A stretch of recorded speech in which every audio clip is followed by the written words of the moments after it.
of San Francisco community. Timely subjects of interest are explored in each program. Rotating hosts are noted USF professors, and series coordinator for USF Today is Rabbi David Davis, Associate Vice President for the University of San Francisco.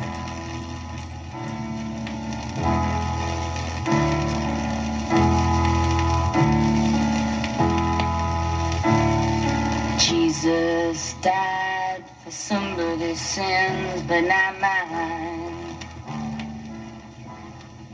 Welcome to USF Today. My name is Elliot Neaman, and today we have the authors of a new book, Please Kill Me, The Uncensored Oral History of Punk. And I have in the studio Legs McNeil and Gillian McCain. Legs is responsible for naming the movement punk in 1975 when he gave a magazine on music and 1970s pop culture that name. He's a features editor at Spin and editor of Nerve. Gillian McCain was the program coordinator of the Poetry Project at St. Mark's Church, where Patti Smith gave her first readings. And she's the author of Tilt, a collection of prose poems. They both live in New York City. Welcome to the show. Thank you. Hi. Hi. I also have a very special guest interviewer, Annie Roschelle from the Sociology Department, a punker from way back when. All right. So I want to start off by saying I think the book could have been titled The Life and Death of Punk.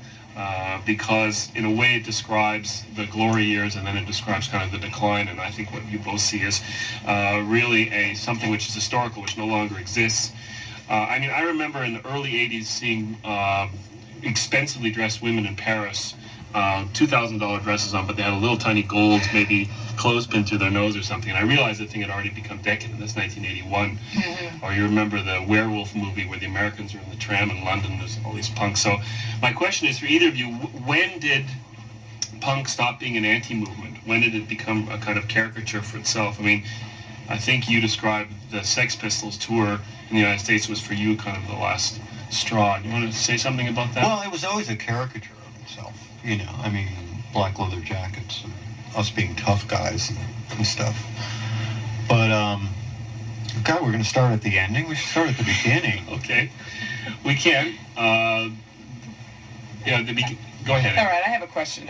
One of the things for me that you sort of defined punk before I read the book was sort of the pace of the music.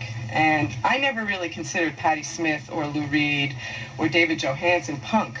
And what you do in the book is you sort of tie these early musicians to the punk music. And I was wondering if you could talk about how you define punk both musically and culturally. Well, we grew up on Top 40 radio in the 60s, which was great. You know, the Kinks, Question Mark and the Mysterians, you know, Count 5, Psychotic Reaction, you know, all this great rock and roll in the 60s, which was really available to everybody. And you know, it was just wonderful, and it was accessible, and it was on Top 40 radio, you know. When the 70s came along, rock and roll was really, really boring, and it became kind of like folk rock, and it was very safe, and it was Joni Mitchell and America, and, you know, and Eagles, and it was, you know, it was evolving into something else. And when we'd come of age in the 70s, so we were kind of like, wait a minute, this isn't rock and roll, or it's not our fantasy what rock and roll is. So, basically, it was bubblegum and, you know, great 2.5-minute songs. And we were, you know, I mean, who wanted to go see Deep Purple do, you know, these, you know, half-hour organ solo? I mean, I remember I went to a Deep Purple concert once in New Haven, Connecticut, and they were this big, and I just got so drunk, you know, and just passed out, you know, during the whole concert, and I woke up, and it was like, it was awful, you know, it was like and also nobody, like in the local bar in our town, they played covers. You know, nobody played original rock and roll music. And that was really sad. You know, like, you know, you'd see teen movies where people would join a band and they'd play at the local club. But that culture really didn't exist anymore. I mean, rock and roll had become so big that, you know, it was beyond you. It left you, you know. And it was also not singing about stuff that you were experiencing. You know, it was singing about things hoped for. And the great thing about punk was that it was kind of like journalism. It was singing about exactly the way things were. You know, if you listen to the Velvet Underground, they're describing their experience that day. If you listen to the Stooges, they're describing their experience. It's not like on the desert with a horse with no name. You know, like, you know. Someone left the cake out in the rain. Yeah, right. You know, I was at the 7-Eleven trying to get someone to buy me beer, you know? I wasn't in the desert. So was also the sentiment was really different as well, because I mean in the book you say it wasn't actually political, it was sort of anti-political. I think punk was extremely political, but it's something no one has ever gotten. And I think that's the line from, you know, Elvis, "Don't step on my blue suede shoes," I think is the most political line ever written, because it's saying, you know, don't mess with us. I want to live the way I want to live, and don't mess with me. And I think that's really much more powerful than all the collectives and all the discussions about anarchy and all the other crap that you know, tedious political, you know, posturing. There's one image in the book where MC5 is playing in front of the convention in Chicago in 1968, and Iggy's on acid, and the police are coming at him. He looks around, and nobody else there, and that seemed like Smith. Oh, that's right, it wasn't Iggy. Dennis No, Thompson. Dennis Thompson. Sorry, how uncool. Yeah. Anyway, but you know the scene, right? Yeah. And that seems to be the only political movement, I mean, only overt political act that's connected to 1968 that comes through in the book. Yeah, and they say in the book, you know, we're trying to scam, man. Maybe Norman Mailer will write about us. We were trying to get a record deal, you know, that's what they were doing in Chicago. Plus, you know, none of the other bands showed up. Janis Joplin, you know, they say, hey, where's Janis? She was supposed to bring the beer, you know. You know, it was a little lonely, you know, in what is it, Grant Park in Chicago, when the cops were surrounding Lincoln Park, yeah, right. Sorry. So, yeah. It's a little early in the morning, or it's a little late at night, depending on when this airs. Well, you know, I have a question that I just thought of. One of the things about reading the book, I thought it was great. It's a great book. It's really fun to read, and especially being from New York. But all the musicians were such misogynistic pigs, and I was wondering if you could talk a little bit about what it was like in that scene, in the poetry scene, with all of these men. Well, there's sort of, the book jack copy's a bit misleading, because I worked at the Poetry Project in the 90s. I'm only 30, Yeah, so I wasn't around then. Okay. But during the punk era, Gillian was wearing Star Wars pajamas and listening to Kiss Destroyer. Yeah. On the headphones, so Mom and Dad wouldn't hear. So this is a mistake, really, then? No, what they're trying to say is the Poetry Project has this history to it, but the way they word it makes it sound like I was there when I wasn't. Okay. But a lot of people in the book I booked for readings and things like that, but I don't know if I find the men so misogynistic. I find the women and the men in the book, they're just, each gender's living the way they want to live. They're doing the decadence thing. It's mutually consenting. I mean, there's a couple things, you know, like Richard Hell getting girls to buy him smack and then dropping them. But overall, I don't find the guys sexist. And if they are, at least they're honest about it, which is something we don't have now. It's more covert, which scares me more. Give me a good old-fashioned sexist guy anytime. At least I know what I'm dealing with. Yeah, so it's just part of the scene. Yeah. But I think people are living out their rock and roll fantasy, and you know, there was room for you to choose your different fantasy. You know, if you had the horror fantasy, you know, you could go with that. You know, you could also be Tina Weymouth and look cool and play bass in the Talking Heads and be, you know, this cool chick, or sleep with anybody. But you know, I mean, it wasn't like you were relegated to you know, you had to be this fantasy. The women could be, because they, I mean, also being, you know, I was there were a lot of women who didn't act that way. You know, we put it in the book because it's fun and it's sexy, you know, but there were a lot of other women who were there, who were just there having fun, who were hanging out. They didn't have to sleep with anybody. But I think when you're dealing with fantasy, you know, you got to allow for people. That's the problem now. Right. You know, people have to be politically correct, so they don't allow for anyone to have their fantasy, you know. Besides, you know, when you have an orgasm, it's not a politically correct thought you're thinking when you have it. You're not thinking of, you know, sunsets and Nicaraguan socialism, and, you know, when you know, you're usually thinking something depraved, you know? Thank God the unconscious is not political. Yeah. Colonized. Yeah. That leads me to Iggy Pop. I really want to ask you something about Iggy Pop. I mean, Sexiest man alive, Elliot. I can imagine. I mean, the guy was obviously light years ahead of his time in terms of what he was doing up there. But there's an interesting point where he sort of, there's a dip in his career. He notices, I think, that Raw Powers in the 39. A dip in his career, my God. I don't think the guy had a career. You know. He's still around. I know, It's which is what's amazing. great. I mean, they like self-destructed so many times. You know. But he keeps coming back. He's like every time he's like falls down or he's in the glass or he gets thrown off the stage, and like the next day he's fine. He's just like And the scars turn out to be really sexy. Yeah, when we interviewed Iggy, he was wearing a see-through kind of mesh. Celery green, chiffon, kind of 4 buttons down. You could see the scars from Max's Kansas City. It's very sexy, Yeah. let me tell you. There's this moment where he says he discovers that he's his own product. In other words, he realizes that that whatever he was doing, the self-destruction, was really why they were coming to see him. It was also about his music, but it was also about something that he was doing up there. I thought it was an interesting sort of insight that he has. And it made me ask myself, well, what exactly was this rage all directed against? And that brings us to the sort of discrepancy between the English scene and the American scene. Because it seems to me, I'll just put this out and see what you think, that the English scene was sort of trying to be political. I mean, the things that you picked to go into the book here make it, give it a gloss like they were trying to. It didn't really work, but they were trying to be political. Whereas the New York scene was just about self-destruction for self-destruction. It was just expressing rage. It didn't seem like Iggy was mad at anybody particularly. He wasn't like totally angry at society. He just was doing what came to him naturally. Well, Elliot Kidd said something interesting in the book. He said that British bands were about rage and the New York bands were about pain. Right. Whereas, Johnny Thunders was talking about being brokenhearted over Sable, Yeah. What do you think, Lex? I think that the English scene was, I mean, they're talking about class warfare and stuff. They're all on the dole. They all have more money than us.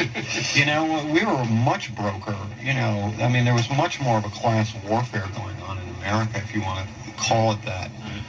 But I think, I think what we learned from the 60s is that the political movements are really tedious. And it's like making rules. Mm-hmm. And we were rebelling against the rules and the devalued notions of love and peace, and you just knew that, people who talked about that were completely insincere.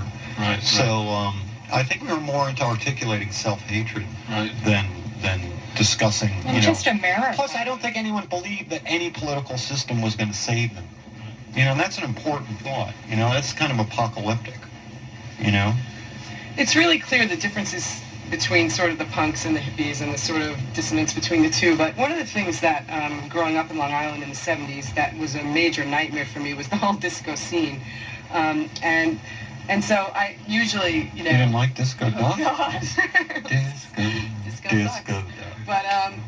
But what I did see in this book is that there are a lot of similarities. If you read about Studio 54 and the disco scene, there was a lot of lots of drugs, lots of homoerotic sex, lots of self-destructive behavior, drag queens everywhere, people having sex with everyone. And so I was wondering if you guys could talk about what were the really differences? Because on the surface... They had more money. Yeah, right. That was the only difference. And we had better music. Well, that's for sure. Yeah. That was it. Yeah. No, because, people were going to Studio 54 at the same time they were on the Mud Club and CBGBs, So, and I think they had a lot, it was the 70s, so it was people were having sex everywhere. It wasn't just like people were having sex at CBGBs, and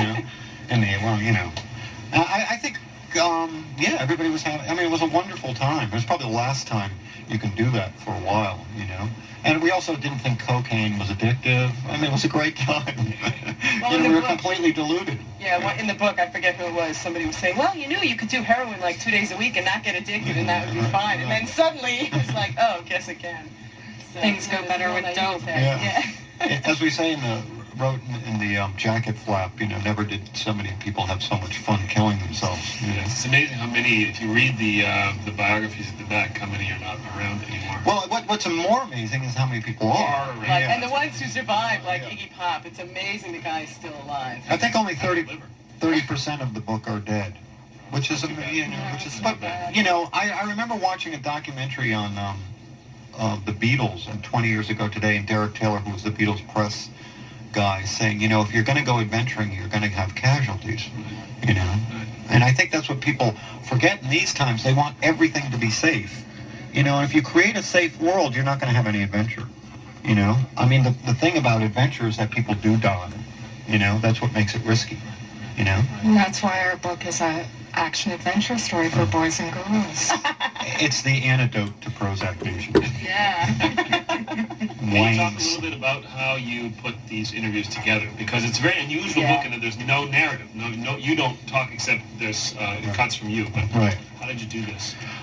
We were really. Well, you want to jump in here? Well, we're both really inspired by the book Edie. Oh, yeah. And we're both amazed that no one had really used that form for sort of contemporary history. Is that an oxymoron? Yeah.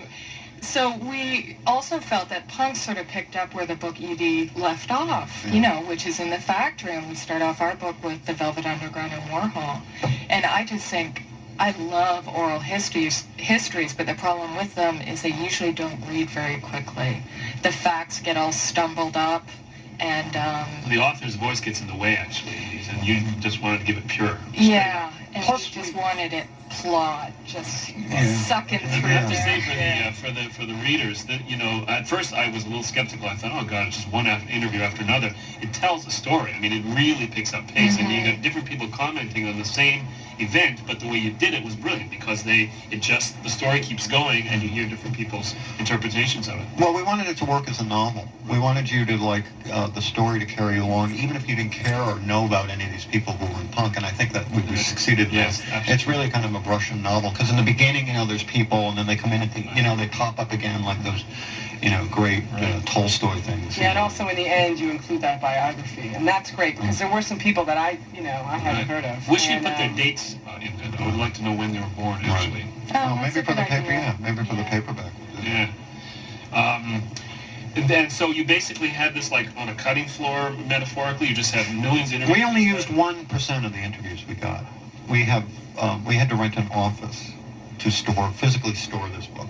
We had after we transcribed them, you know, we print them out because you can't read them on computer. You know, you just get your eyes just get. So we had these they were in black notebooks. I see. And they took up like a wall. You know, there was so much. So most of them are recent interviews. Yeah, 85% are recent. Okay. So, you know, Nancy Spungen in the book, of course. And it's probably the only interview Nancy ever did that we got. You know, she's dead, of course, and Jerry Nolan's dead, of course, and some other people. So a lot of people. Mary Herron, who directed I Shot Andy Warhol, I'd given her her first job, and she was a writer for Punk magazine, and she had done a lot of interviews. So she made all her tapes available to us. Yeah, So we had a lot of people, you know, really, because a lot of people wanted to see it come out. Right. So Once the project got going, I imagine you got all kinds of people wanted to give you stuff. Yeah. Get this in the book. Yeah. Put this in Yeah. So that was great. Yeah. But how did we do it, Mike? I have no idea. Cut and paste. 3 years. It was a cut-up method. We just threw it in a hat. It's wonderful. It's a Thank you. great book. I can't put it down. It's so exciting It's to supposed to be read. critical, Andy. Well, I know. Well, we wanted it to be for people we wanted it to be a punk book as well as be about a punk book. And we thought the slang and the way people speak is so well. We wanted to be really honest and true to their voices, which I think we are, because I think it's the voices that really suck you in. Yeah. You know. One of the things that I really liked was when Patti Smith was talking about how Basketball Diary, Jim Carroll, how he would like not show up for poetry readings or he would throw up, and people got really pissed off and how they liked it when it was in his writing, but when he lived it, they didn't like it. And I thought that and also the reason you started Punk magazine, which was so you could get free beer. I thought those two things really sort of epitomized the spirit of the movement, and it really did come through. Well, you have these on tape as well, I assume. Yeah. So, is there any idea of putting together a real oral history, a vocal, a record, a CD or something where you can actually hear these? I don't know, because it's cut from such, like, you know, a guy will start a sentence on page 3, right? And he'll finish the thought on page 152, you know?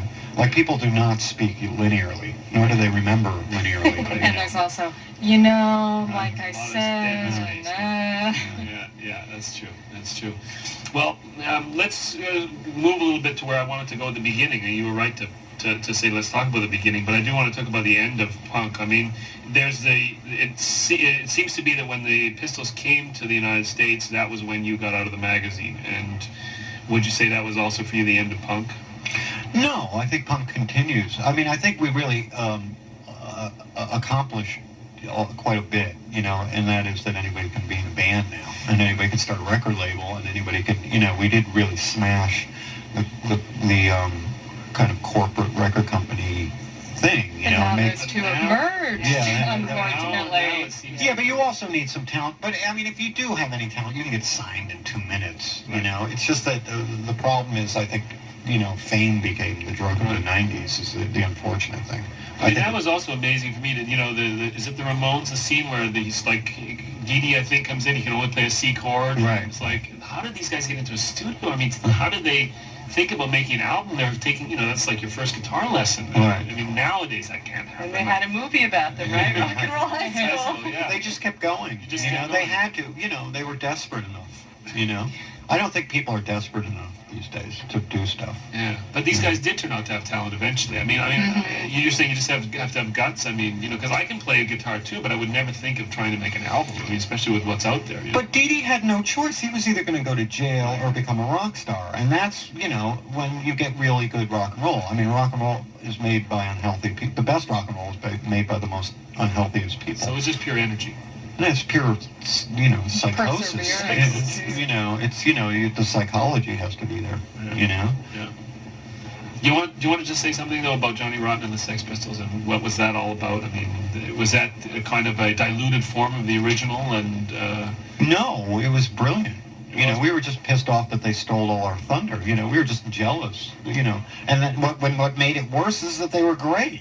You know, I mean, what could be more, you know, insulting or hurtful? You know, I mean, we start the scene, we're doing it, and the Sex Pistols come along, and you know, they steal all our attention, and then they put out a brilliant album. You know, it's.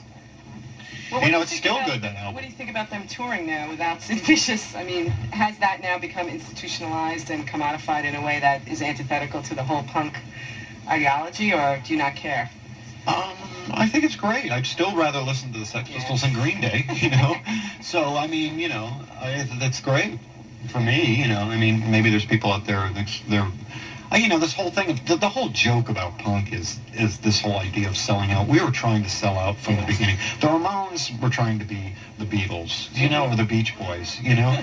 You know, we all thought we were shocked that nobody got it, and that nobody, you know, I thought the Ramones were the most commercial band in the world. I thought Johnny Thunders was the Chuck Berry of our generation.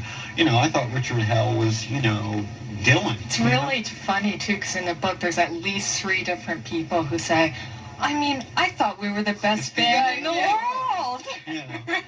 So that it became this ultra hip, culty kind of movement, to us was kind of like, we were very disappointed with that. You know, we wanted, you know, success. Yeah, and we thought Punk Magazine was the mad magazine of our generation. And you know, John Holmstrom studied under Harvey Kurtzman at the School of Visual Arts, who was the founder of Mad Magazine.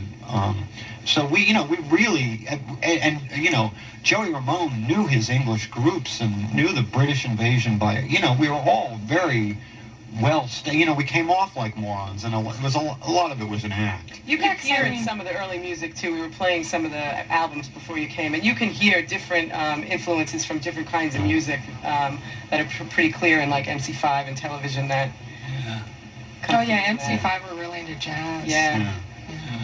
I see. Well, that's interesting, because that isn't the... I mean, I also thought that part of the reason for writing the book was to show how there was this kind of authentic thing that was happening that just got destroyed. And what you're saying is that... No, we were authentically greedy, I think. You know, we were authentically, you know, we wanted to conquer the world. It was more they just couldn't understand why people didn't like them, you know? We didn't think it was noise. We thought it was the most gorgeous music ever made. I still do, you know. I still listen to all this stuff. Everybody's always saying, what do you think of music now? It's like, I don't know. You know, I'm still listening to the Dead Boys. Yeah. You know? And the Heartbreakers. Do you have any sense of, one of the things that's interesting to me living out here is that the LA punk scene and the New York punk scene didn't really seem to have any overlap, and the LA punk scene came later with like X and Black Flag and Dead Kennedys from San Francisco. And do you have any sense of why that Well, I think the LA scene was they were having different experiences, and I think they were also the beginning of hardcore. Yeah. We didn't include the LA scene because for me, I didn't know that much about it. I had experienced it, on the margins, so to speak. But it seemed to me a different book, like whereas Please Kill Me is very linear from the Velvets. And then John Cale produces the first Stooges album, and Nico goes to Ann Arbor and lives at the Fun House. It's very, very linear, and it's like the same 100 people who are interacting. That's what made it. Yeah. If these people didn't interact so much, we couldn't have done it, and the book wouldn't have worked like a novel, But then you're like, I don't know X, and I know of him and stuff. And the music was very different, too, We were, doing top 40 rock and roll, and they were doing, the beginnings of hardcore, and,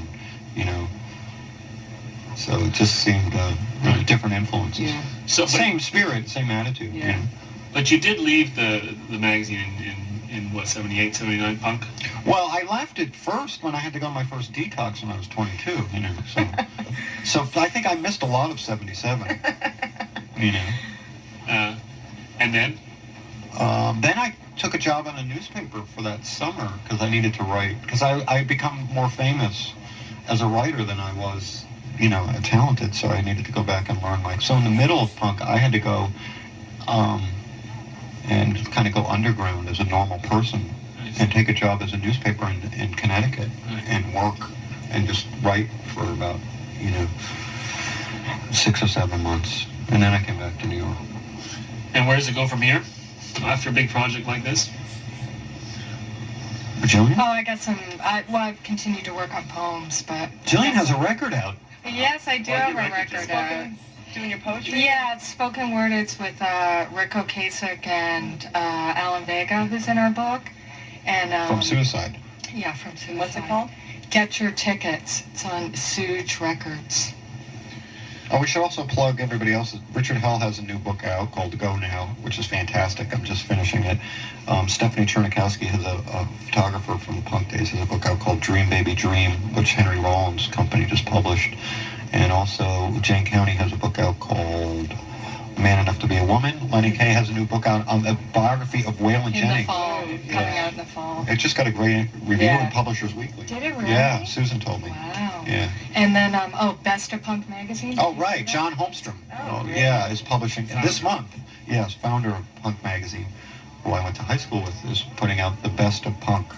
And then within the year, there's going to be a big coffee table book. I think Images from the Blank Generation. Yeah. Roberta Bailey and Bob Gruen are in it. Stephanie Chernikowski, David Godless. Well, I have one last question. What kind of hamburgers do you like? Blimpie's better than McDonald's? It is. Blimpie's, B&B's are... Do they have... Friendlies. Yeah, friendly. Yeah, we love Friendlies, Yeah. Yeah. The book is Please Kill Me, The Uncensored Oral History of Punk, and it's by Legs McNeil and Gillian McCain, and it's published by Grove Press. Get it, read Awesome. it. It's awesome, and thanks so much for Thank coming. you. Thanks for having us. Thank you. You've been listening to USF Today with noted USF professors and important leaders from throughout the Bay